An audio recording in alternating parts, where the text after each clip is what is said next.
Kisah Sang Penakluk. Lanjut lagi, jangan lupa like, komen dan share cerita ini ke media sosial yang sahabat punya. Terima kasih. Bab 496-498 mengendalikan harimau untuk meninggalkan gunung. Melihat orang bernama Hong Chang ini tiba-tiba memuntahkan darah dan jatuh ke tanah, Kevin Ye benar-benar berhenti. Dia tidak membunuh mereka berdua, tetapi menatap kedua orang aneh di dalam sekte Cihuang dengan rasa ingin tahu. Harus diketahui, pihak lain hanya memiliki 2 tahap ular roh, akan sangat mudah bagi Kevin Ye untuk membunuh mereka. Tetapi dibandingkan dengan membunuh mereka secara langsung, Kevin Ye lebih ingin tahu tentang apa yang terjadi dengan orang Hong Chang ini. Hong Chang, Hong Chang. Yehu dengan putus asa mengguncang Hong Chang yang telah jatuh ke tanah dan memuntahkan darah. Wajahnya dipenuhi dengan kegugupan, bukan karena Yehu sangat peduli dengan rekan-rekannya. Itu karena di awalnya tidak memiliki peluang untuk menang melawan mereka dalam pertempuran 2 lawan 1. Sekarang setelah Hong Chang jatuh, situasinya saat ini pasti akan menjadi jalan buntu baginya. Darah menetes dari sudut mulut Hong Chang saat ekspresinya membeku. Ekspresinya yang ketakutan seperti melihat hantu, matanya menatap lurus ke arah Kevin Ye yang tidak jauh darinya, dan bergumam pada dirinya sendiri, rumput yang mutlak, mustahil, bagaimana ini mungkin? Mendengar Hong Chang bergumam, rumput yang mutlak, Yehu juga tercengang, matanya menatap dengan bodoh. Kemudian, Yehu tampak menjadi gila saat ia mulai mencari-cari di sekitar tubuh Hong Chang. Melihat mereka berdua, berakting, Kevin Ye menekan emosinya, dan perlahan-lahan memperhatikan, untuk melihat apa yang bisa dilakukan keduanya. Yehu berguling-guling untuk waktu yang lama sebelum akhirnya mengeluarkan ramuan obat hijau giok dari dada Hong Chang. Ramuan obat itu benar-benar transparan, dengan tubuh yang ditutupi oleh daun berwarna-warni, membuatnya sangat mudah untuk dilihat. Memegang ramuan ini, Yehu memegangnya untuk waktu yang lama sebelum ia berkata dengan ngeri, rumput yang mutlak, itu benar-benar rumput yang mutlak, bagaimana ini mungkin, dia seharusnya tidak berada di sini. Setelah mengatakan itu, Yehu mengangkat kepalanya dan menatap Kevin Ye yang memiliki wajah penuh senyum. Namun dengan sangat cepat, seolah-olah dia telah memikirkan sesuatu, Yehu tiba-tiba melepaskannya dan melemparkan rumput duo yang terang dan tembus pandang itu jauh-jauh, tampak seolah-olah dia telah melihat hantu. Pada saat ini, tatapan Kevin Ye akhirnya terkonsentrasi pada tubuh rumput yang mutlak. Menatapnya sebentar, senyum main-main tiba-tiba muncul di mata Kevin Ye, rumput 7 warna yang indah, desis, aku tidak menyangka, aku benar-benar tidak menyangka bahwa alam fana yang kecil benar-benar akan berisi ramuan kuno seperti itu. Meskipun usianya baru 100 tahun, itu masih merupakan barang langka. Yehu pertama-tama melihat Hong Chang yang berbaring di sampingnya, lalu melihat ke sisi lain yang sedang menatap Kevin Ye dengan penuh nafsu, seolah-olah dia telah menjadi orang bodoh. Hong Chang jelas-jelas menyembunyikan rumput yang mutlak di tubuh Kevin Ye. Kenapa rumput yang mutlak tiba-tiba muncul di tubuh Hong Chang? Yehu tidak bisa memahaminya, dia sama sekali tidak bisa memahaminya. Saat ini, Yehu hanya merasa bahwa pemuda di depannya terlalu menakutkan, dia sama sekali tidak bisa dipahami oleh manusia. Namun, Kevin Ye sama sekali tidak peduli dengan Yehu saat ini. Sebaliknya, dia perlahan berjalan ke sisi rumput yang mutlak dan mengambilnya dengan kepala tertunduk. Setelah mendecak lidahnya 2 kali, Kevin Ye menggelengkan kepalanya dan berkata, sungguh pemborosan sumber daya surga yang sembrono. Hal baik semacam ini yang diwariskan dari zaman kuno benar-benar membuatnya begitu terekspos di udara. Setelah mengatakan itu, Kevin Ye menoleh untuk melihat Yehu dan berkata, hei, apakah kamu membawa kotak giok? Yehu terkejut, dia tidak menyangka bahwa Kevin Ye benar-benar akan mengatakan hal seperti itu. Namun, kalimat ini mengungkapkan sebuah masalah. Pemuda di depannya bukan hanya seorang ahli bela diri, tetapi juga seorang ahli obat-obatan. Ramuan khusus ini tidak dapat dibiarkan terkena udara. Begitu terkena udara, khasiat obat dari ramuan itu akan terus-menerus dilepaskan. Jika diletakkan dekat dengan tubuh, efek obat yang kuat dapat menghancurkan dantian seorang seniman bela diri, menyebabkan mereka menjadi lumpuh tanpa sepengetahuan mereka. Hong Chang adalah contoh terbaik. Namun, rumput yang mutlak tidak begitu menakutkan. Selama dia menyimpannya di dalam kotak giok, ramuan itu akan dapat mempertahankan khasiat obatnya dan tidak akan membahayakan tubuh manusia. Ini juga alasan mengapa Kevin Ye meminta kotak giok itu kepada Yehu. Yehu tertegun sejenak, tetapi dia segera sadar kembali dan menjawab, ya, kami memiliki kotak giok itu, kami memilikinya. Sambil berbicara, Yehu sekali lagi mulai mencari-cari dengan panik di tubuh Hong Chang. Tak lama kemudian, dia menemukan kotak giok di tubuh Hong Chang. Kemudian, kaki Yehu menjadi lemas, dia dengan hormat berjalan di depan Kevin Ye dan menyerahkan kotak giok yang indah itu kepadanya. Namun, Yehu sangat takut ketika dia mendekati Kevin Ye. Dia takut Kevin Ye akan tiba-tiba menyerang dan membunuhnya. Namun, Yehu telah mencuri perut seorang sosok dengan pikirannya yang kecil, jadi saat ini, Kevin Ye tidak lagi tertarik untuk membunuh dua potong sampah itu. Menerima kotak giok dari tangan Yehu, Kevin Ye mengutak-atiknya sebentar sebelum berkata, tidak buruk, itu bahkan Heyu yang asli. Dengan itu, Kevin Ye dengan santai membuka kotak itu dan meletakkan rumput yang mutlak di dalamnya. Setelah melakukan semua ini, Kevin Ye menatap Yehu dan Hong Chang yang terkapar, terima kasih, tapi aku sudah mengambil barang ini. Ada satu ramuan, satu kotak giok dan dua barang, aku bisa memberikan kalian 2 nyawa, tapi aku tidak ingin ada waktu berikutnya. Jika aku melihat kalian lagi, kalian tidak akan seberuntung itu. Setelah itu, Kevin Ye berbalik dan pergi. Sosoknya tiba-tiba melintas di jalan yang gelap, dan menghilang dalam seberkas pelangi. Yehu dan Hong Chang saling memandang, dan keringat dingin menetes di kepala mereka setetes demi setetes. Namun, perasaan lolos dari kematian ini masih membuat Yehu dan Hong Chang merasa sangat senang. Lagi pula, tidak banyak orang di dunia ini yang tidak takut mati. Sambil menyeka keringat di dahinya, ekspresi Yehu pulih dari keterkejutannya. Dia sudah pergi, iblis itu akhirnya pergi. Dia tidak akan membunuh kita. Hong Chang memegang dadanya dengan kesakitan. Wajahnya dipenuhi dengan ketidakpercayaan. Meskipun seni bela dirinya telah lumpuh, dia masih berhasil bertahan hidup. Selama dia masih hidup, itu lebih baik daripada apapun. Tepat saat mereka berdua saling memandang dan bersukacita karena lolos dari malapetaka ini, telepon di saku Hong Chang mulai berdering. Hong Chang mengeluarkan telepon genggamnya dengan susah payah. Setelah melihat ide penelepon, dia berkata dengan lembut, itu wakil pemimpin sekte. Dengan itu, Hong Chang menekan tombol panggilan. Namun, Yehu cukup pintar untuk merebut telepon dari tangan Hong Chang dan melemparkannya ke samping. Yehu, apa yang kamu lakukan? Hong Chang bertanya. Sementara itu, telepon terus berdering di telinga mereka.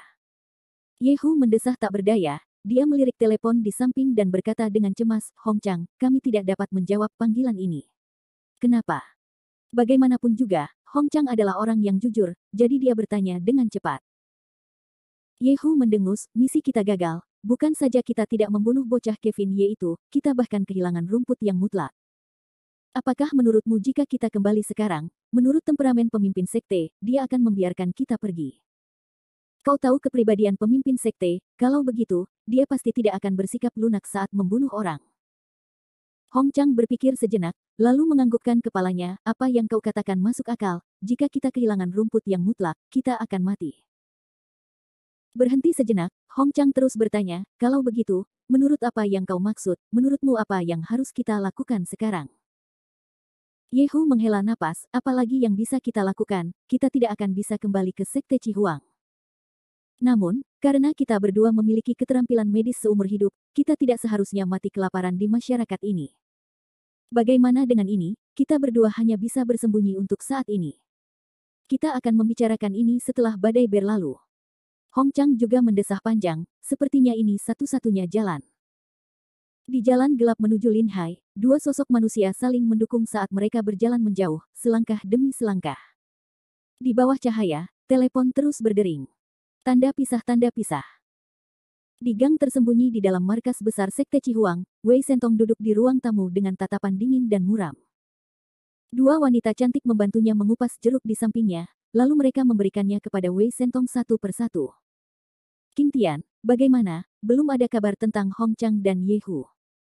Wei Sentong bertanya dengan tidak sabar. Melapor ke pemimpin sekte, aku sudah menelepon sejak lama, tetapi tidak ada satupun dari mereka yang mengangkat telepon.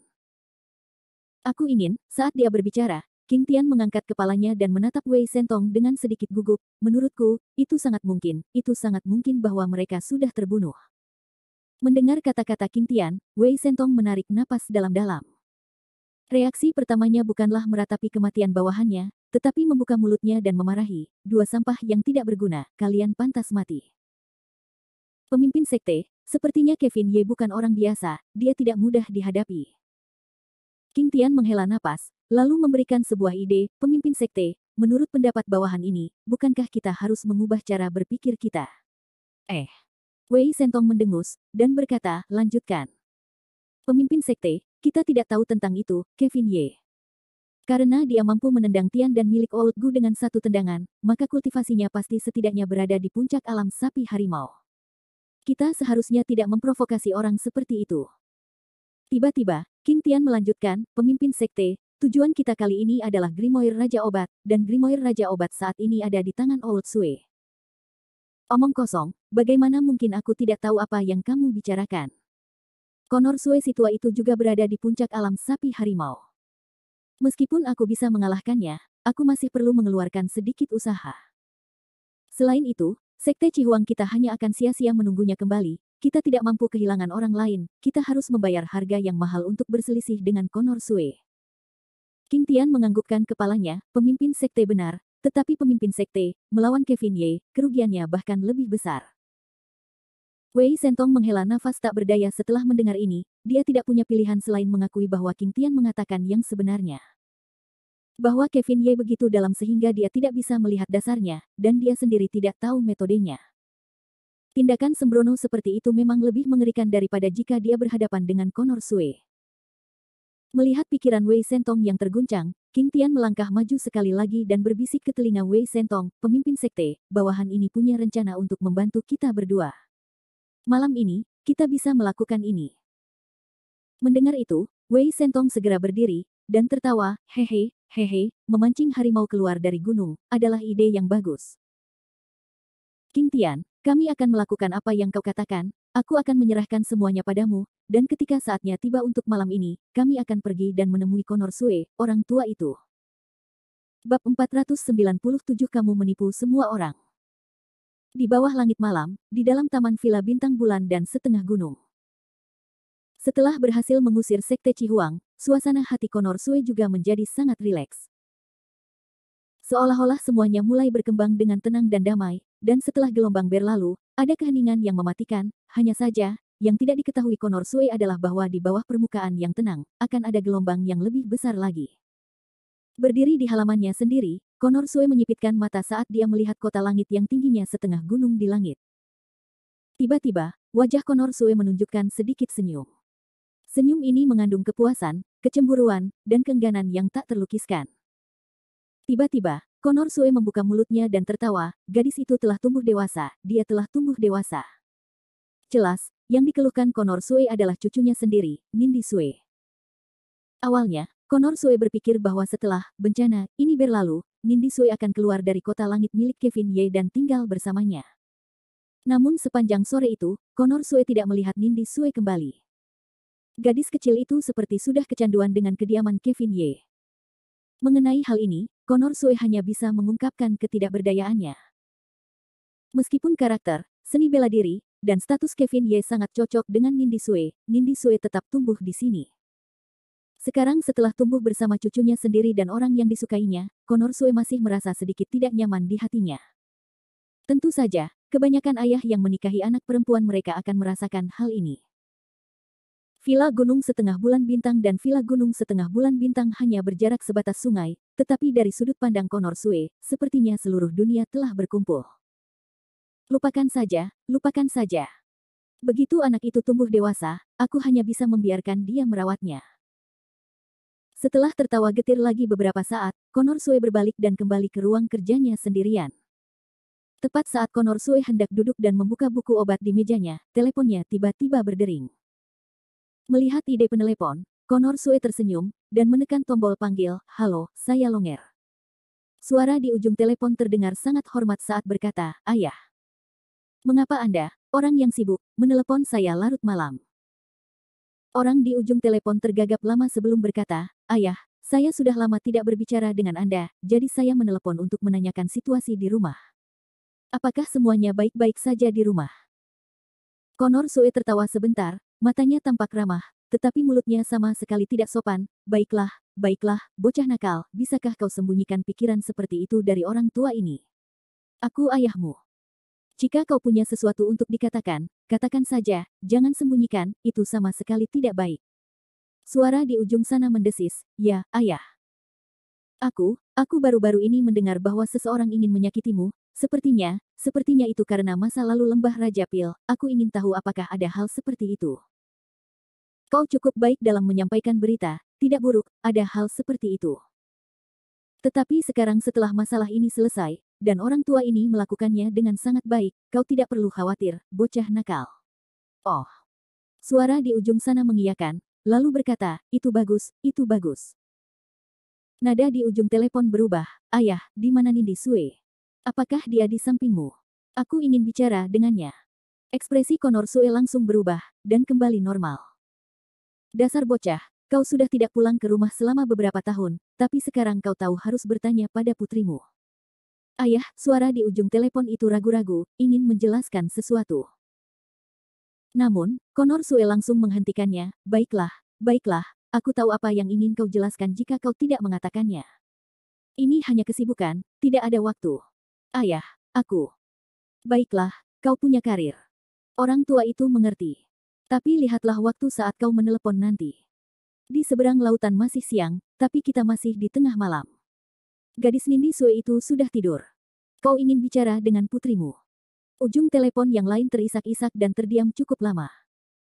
Namun, tepat pada saat ini, ekspresi Konor Sue tiba-tiba berubah. Ia meletakkan telepon, dan dengan muram mencaci maki, siapa itu? Di luar jendela ruang kerja Konor Sue, sebuah bayangan hitam melintas. Segera setelah itu, sosok itu menerobos jendela dan memasuki ruangan. Dia berpakaian serba hitam, dan dengan satu lompatan, kedua tangannya menyerang Konor Sue.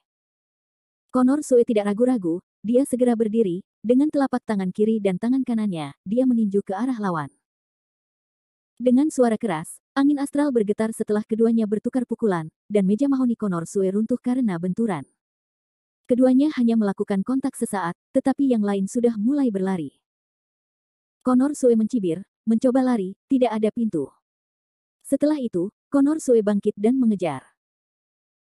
Pada saat ini, di dalam ruang belajar Konor Sue, di tengah-tengah serutan kayu di seluruh langit, suara pria parubaya itu, yang belum terputus, tidak dapat menahan diri untuk tidak berteriak, ayah, tepat pada saat ini, Konor Sue telah menyusul ke kebunnya sendiri. Kecepatan pria berpakaian hitam itu sama sekali tidak cepat, seolah-olah dia sedang menunggu Konor Sue keluar. Begitu dia melihat Konor Sue telah keluar, orang itu membuat dua gerakan lagi pada saat yang sama dengan Konor Sue, sebelum terus berlari. Konor Sue terkejut sejenak, melihat bayangan sosok itu melewati dindingnya. Konor Sue berteriak dingin, mempertimbangkan apakah dia harus terus mengejar atau tidak. Orang ini tampaknya sengaja menyembunyikan kekuatannya, mencoba untuk memikat orang tua itu. Pada akhirnya, Konor Sue adalah seorang lelaki tua dari 7 Laoba, dan dapat melihat niat mereka dengan sekali pandang. Namun, dengan sangat cepat, Konor Sue tertawa dingin, Wei Sentong, oh Wei Sentong, sepertinya kau benar-benar tidak melepaskan niat jahatmu. Karena kau ingin membuat masalah, maka orang tua ini akan mempermainkanmu. Jika kau ingin melakukan sesuatu, maka mari kita lakukan. Sambil tertawa gembira, Konor Sue menjadi semakin kuat dan membalik temboknya sendiri.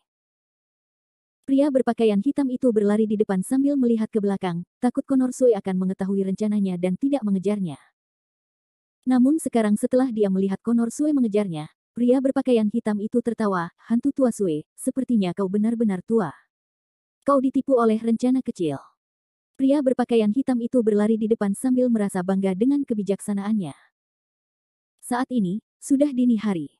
Tidak ada seorang pun di jalan utama Linhai. Pria berpakaian hitam itu berlari di depan, takut Konor Sue tidak akan dapat mengejarnya, jadi dia berhenti dari waktu ke waktu untuk berbalik. Meskipun Konor Sue memiliki alam di dalam tubuhnya, dia sudah tua. Untuk menjaga kekuatannya, dia tidak berlari cepat. Akibatnya, mereka berdua memiliki pikiran masing-masing dan mulai mengejar dengan santai. Mereka berdua berlari selama 1 jam hingga mencapai pinggiran kota Linhai. Baru pada saat itulah pria berpakaian hitam di depan berhenti. Tidak lama kemudian, Konor Sue menyusul. Melihat pria berpakaian hitam itu telah berhenti, Konor Sue juga memperlambat langkahnya. Dia tersenyum ke arah pihak lain, saya katakan, Tuan Muda Wei, mengapa Anda tidak berlari lagi?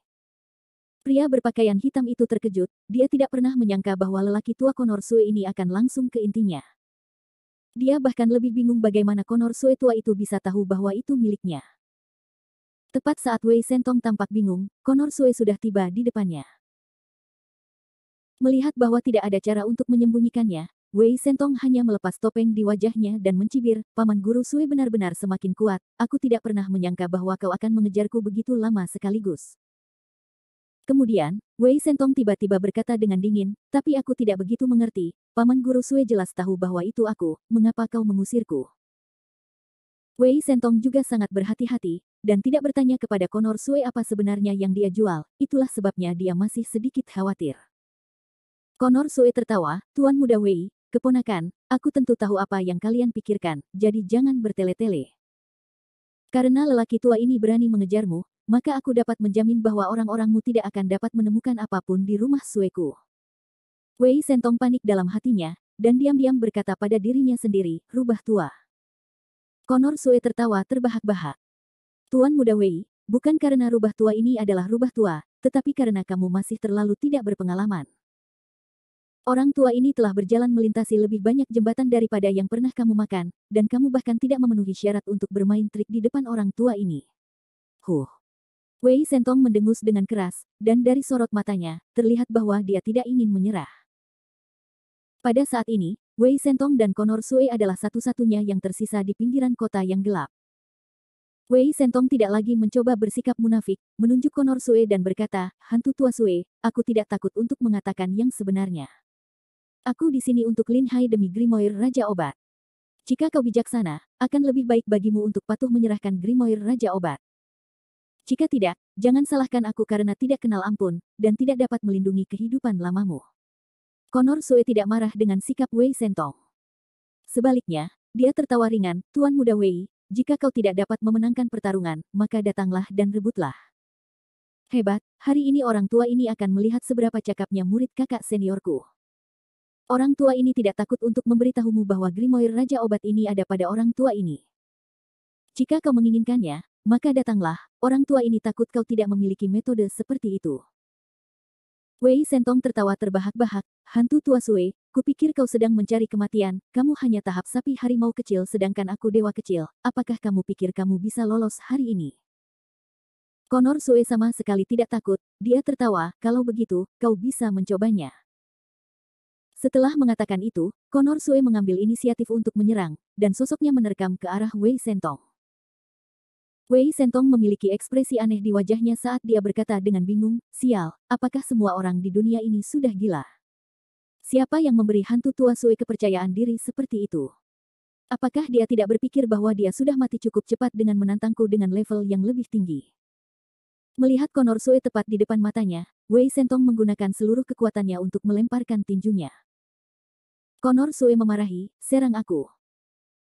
Tangannya menghadapi tinjunya dan dengan ledakan keras, Wei Qingsui merasakan jalan di bawah kakinya bergetar dan segera, sebuah lubang terbuka di dalamnya. Adapun Wei Conor Sue, dia terhuyung beberapa langkah mundur karena dampak serangan telapak tangan Conor Sue. Setelah mendapatkan kembali pijakannya, Wei Sentong menatap Yan Yan yang tersenyum dengan wajah takut dan bingung. Kau sama sekali bukan tahap harimau sapi, kau adalah gajah naga, kau sebenarnya adalah tahap gajah naga." Conor Sue tertawa, "Tahap harimau sapi, orang tua ini sudah lama tidak ada di sini. Hanya saja kita sudah lama tidak bertarung, jadi tidak ada yang benar-benar peduli dengan kultivasi seni bela diri orang tua ini." Dalam keterkejutan, Wei Sentong sudah mulai mencari jalan keluar, dan sambil melihat sekeliling dengan panik, Wei Sentong berkata kepada Conor Sue, kau berbohong kepada semua orang, kau berbohong kepada semua orang." Bab 498 Ambillah hidupmu dari cangkir ini. Meskipun nama Conor Sue tersebar luas, kultivasinya dalam seni bela diri tidak pernah dikenal. Dalam beberapa dekade terakhir, pemahaman dunia bela diri tentang Conor Sue telah berhenti di alam tahap ular roh. Dan sejak Conor Sue mencabut jarum perak di dadanya, kultivasinya tidak lagi ditekan. Energi yang telah terpendam selama beberapa dekade meledak dalam sekejap. Belum lama ini, dia juga telah menjalani pelatihan tertutup selama beberapa waktu. Sebenarnya, pada saat Mia Fang mencapai bar mitzvahnya yang berusia 18 tahun, Conor Sue telah melangkah ke ambang pintu tahap gajah naga. Hanya saja Konor Sue tidak menarik perhatian, sehingga orang-orang di dunia seni bela diri tidak terlalu memperhatikan kultivasinya. Dia juga mengabaikan kekuatan dokter ilahi tua ini. Tetapi bagi orang-orang seperti Konor Sue, mengapa tidak meledakkannya? Ketika itu keluar, itu akan menyebabkan semua orang terkejut. Wei Sentong mengira bahwa dia pasti akan memakan Konor Sue, tetapi siapa yang mengira bahwa rubah tua Konor Sue ini sebenarnya juga memiliki tahap gajah naga. Dengan alam yang sama, Wei Sentong sudah mulai mundur. Jika Konor Sue berada di tahap sapi harimau, bahkan jika Wei Sentong bertarung dengan sengit, dia masih akan mampu mengalahkannya. Namun begitu dia memasuki tahap gajah naga, sulit untuk mengatakan apakah dia akan menang atau kalah. Meskipun dia dalam hati mencoba mencari jalan keluar untuk dirinya sendiri, mulut Wei Sentong masih sangat keras. Menatapnya dengan marah, tinjunya mengepal erat saat Wei Sentong memarahi, "Orang tua, memangnya kenapa kalau kamu memiliki tahap gajah naga?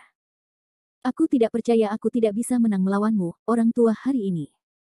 Gelombang tinju yang disebut itu tidak kuat, Wei Sentong mengangkat tinjunya dan menghantam Konor Sue.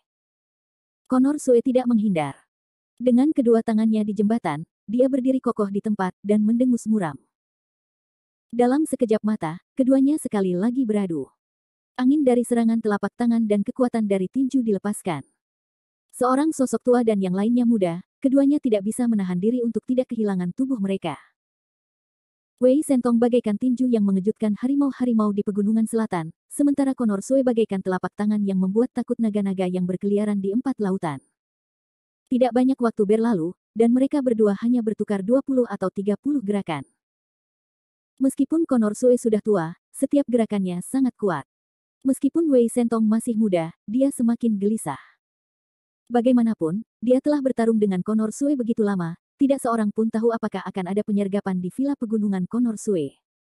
Tepat saat ia teralihkan, telapak tangan Konor Sue menghantam wajah Wei Sentong.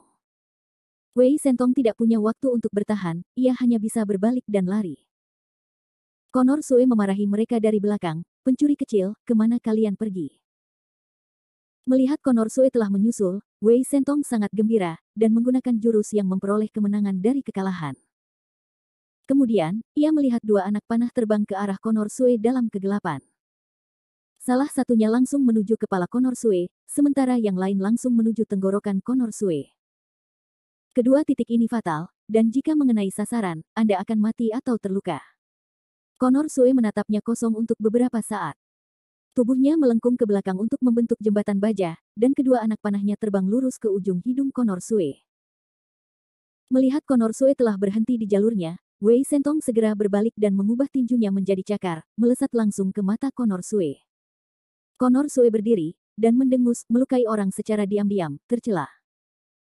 Setelah itu, Konor Sue menegakkan tubuhnya dan mereka berdua bertarung lagi. Di satu sisi, Konor Sue dan Wei Sentong bertarung hingga tak berdaya, tetapi di sisi lain, di dekat rumah Sue, sekelompok orang yang licik juga muncul. Kelompok orang ini tidak lain adalah murid-murid Sekte Cihuang, dan yang memimpin mereka tentu saja adalah wakil pemimpin Sekte Cihuang, Qing Tian. Qing Tian membawa lebih dari selusin bawahannya dan dengan hati-hati mendekati area di sekitar rumah Sue. Qing Tian adalah orang yang berhati-hati, meskipun dia tahu bahwa Konor Sue tua itu pasti tidak akan berada di dalam rumah Sue, dia tetap khawatir. Dia berkata kepada orang-orang di belakangnya, "Kalian berdua, masuklah dulu." "Baik, wakil pemimpin sekte." Setelah menerima perintah Qing Tian, dua orang rendahan dari Sekte Cihuang menyimpan senjata di tubuh mereka, lalu berbalik dan memasuki halaman utama rumah besar Sue. Di pintu masuk halaman rumah besar Sue, pemuda yang mengikuti Qing Tian mencibir, "Wakil pemimpin sekte, bukankah kita terlalu berhati-hati? Konor Sue, si tua itu telah dipancing keluar oleh pemimpin sekte sejak lama, seluruh rumah besar Sue adalah rumah kosong." Qing Tian mendengus, "Apa yang kau tahu? Kita membunuh orang untuk mendapatkan barang-barang mereka sekarang, lebih baik berhati-hati." Mendengar teguran Qing Tian, orang-orang dari Sekte Cihuang tidak berani berbicara lagi. Semua orang menahan napas, menunggu. Setelah setengah menit kemudian, dua adik laki-laki yang baru saja memasuki rumah Sue melompat keluar sekali lagi. Salah satu dari mereka berkata dengan senyum nakal, "Wakil pemimpin sekte, kami sudah memeriksa ke dalam dan tidak ada seorang pun di rumah hantu tua Sue. Rumah itu kosong." Mendengar ini, Qing Tian menghela napas, dan merasa lega. Kemudian, Qing Tian melambaikan tangannya dan berkata, "Saudara-saudara, setelah kita masuk, semua orang akan secara otomatis terbagi menjadi 4 kelompok. Kita akan mulai mencari di kamar timur dan barat atau ruang belajar ruang bunga. Malam ini kita pasti akan mencari Grimoire Raja Obat. Selama kalian berhasil mendapatkan Grimoire Raja Obat, aku akan meminta hadiah dari pemimpin sekte saat aku kembali. Aku akan memberi kalian masing-masing 1 juta RMB hadiah uang." Mendengar bahwa sebenarnya ada lebih banyak uang yang harus diambil, orang-orang sekte Cihuang berteriak, seolah-olah mereka adalah serigala liar. Tentu saja, apakah dia punya motivasi untuk bertarung? Qing Tian membelai kumisnya dan tampak sangat senang dengan dirinya sendiri. Tidak ada yang tahu apa yang sedang dipikirkannya. Menunggu sampai sekelompok orang dari sekte Cihuang membuka pintu rumah Sue dan berkumpul bersama, Qing Tian kemudian tertawa sinis, Grimoire Raja Obat, Grimoire Raja Obat, haha, setelah aku mengambil Grimoire ini, aku tidak perlu lagi menjadi antek. Pada saat itu, aku akan membawanya dan pergi, dan mendirikan sekteku sendiri. Sekte Cihuang adalah wakil pemimpin sekte, tangan kanan Wei Sentong. Kemungkinan besar bahkan Wei Sentong tidak percaya bahwa Qing Tian memiliki pikiran seperti itu di dalam hatinya. Kelompok sekte Cihuang yang terdiri dari selusin orang bergegas dari gerbang pertama rumah Sue sampai ke gerbang kedua. Namun, mereka tidak mengikuti instruksi Qing Tian dan berpencar untuk mencari apa yang disebut Grimoire Raja Obat. Sebaliknya, mereka berdiri dengan bodoh di pintu masuk halaman kedua. Orang-orang rendahan ini, yang awalnya berharap untuk masa depan yang baik, saat ini gemetar ketakutan, memegang senjata di tangan mereka, tidak berani melangkah maju. Itu dia, itu benar-benar dia. Iblis ini, mengapa iblis ini ada di sini? Apa yang harus kita lakukan? Apa yang harus kita lakukan? Sekelompok orang itu tidak memiliki seorang pemimpin, jadi mereka tidak tahu harus berbuat apa.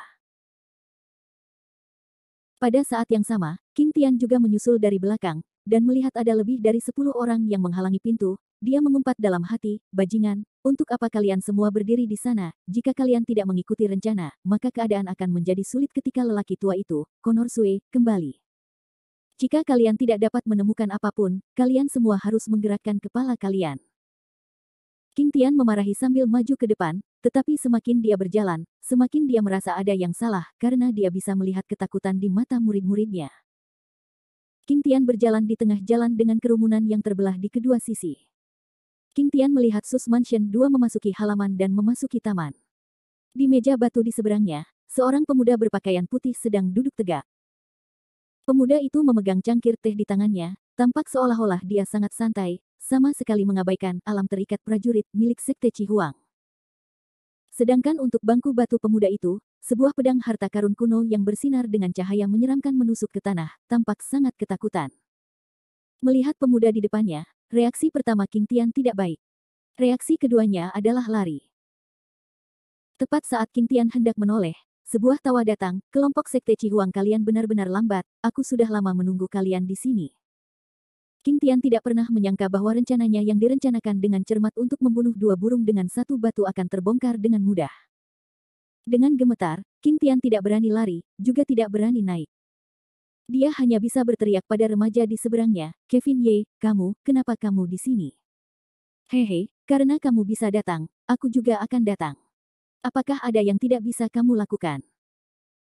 Qing Tian mendengarkan kalimat Kevin Ye yang pelan, namun, dia sangat gugup hingga mencapai tenggorokannya, dan seluruh tubuhnya terus gemetar. Namun, jelas bahwa Qing Tian dan sekte Cihuang tidak begitu mengenal Kevin Ye. Dari sudut pandang Qing Tian, meskipun Kevin Ye telah meledakkan tahap sapi harimau dengan 1 tendangan, bahkan jika dia telah mulai berlatih di dalam rahim ibunya, dia paling-paling adalah seekor lembu dan seekor harimau. Tidak peduli apa, dia masih berada di tahap tengah alam sapi harimau. Selain itu, dengan begitu banyak saudara yang membantu, Qing Tian benar-benar tidak percaya bahwa Kevin Ye akan berani memaksakan diri padanya. Menunjuk Kevin Ye, dia berkata, Kevin Ye, anakku, aku menyarankanmu untuk bersikap bijaksana dan minggir. Yang kami inginkan adalah Grimoire milik Raja Obat, kami tidak ingin bermusuhan denganmu. Qing Tian berusaha menghindari bahaya. Dia mampu mengintimidasi mereka sehingga mereka pasti tidak akan menyerang, karena mereka akan menderita kerugian saat dia menyerang. Ini bukanlah yang ingin dilihat Qing Tian. Beri jalan. Kevin Ye tertawa dingin, bagaimana jika aku tidak menyerah? Qing Tian tidak menyangka Kevin Ye begitu keras kepala, dan mendengus, Kevin Ye bocah, apakah kamu benar-benar ingin bermusuhan dengan Sekte Cihuangku? Kevin Ye meneguk tehnya dengan jijik dan tertawa keras, Sekte Cihuang. Dia hanya sampah yang hina. Dia benar-benar menganggap dirinya serius. Aku bahkan bisa membunuh seseorang dari Gunung Kunlun, jadi bagaimana mungkin aku peduli dengan Sekte Cihuangmu? Kevin Ye kemudian perlahan menuangkan secangkir teh untuk dirinya sendiri, dan tertawa, tapi tidak perlu terburu-buru membunuh kalian semua, tunggu sampai aku selesai minum ini, aku akan mengambil nyawamu. King Tian sangat marah, sejak saat dia berjalan menyusuri jalan, dia tidak pernah dipandang rendah seperti ini. Dia kemudian berkata, anak bodoh, sangat sombong. Orang tua ini akan mengambil nyawamu. Saat dia berbicara, King Tian memimpin dan menghunus pedangnya, terbang lurus ke arah Kevin Ye. King Tian tahu bahwa dia tidak bisa mengalahkan Kevin Ye, jadi dia berteriak sambil menyerang, saudara-saudara, mari kita serang bersama dan cincang bocah busuk ini menjadi daging cincang. Melihat bahwa wakil pemimpin sekte keluarga mereka telah naik, orang-orang dari sekte Cihuang menjadi lebih berani. Lebih dari 10 orang bergegas maju dan mengepung Kevin Ye.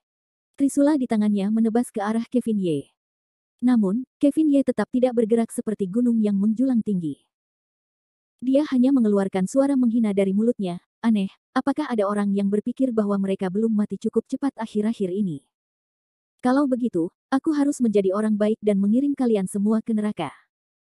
Dengan begitu banyak orang yang pergi bersama, kurasa kita tidak akan kesepian di jalan.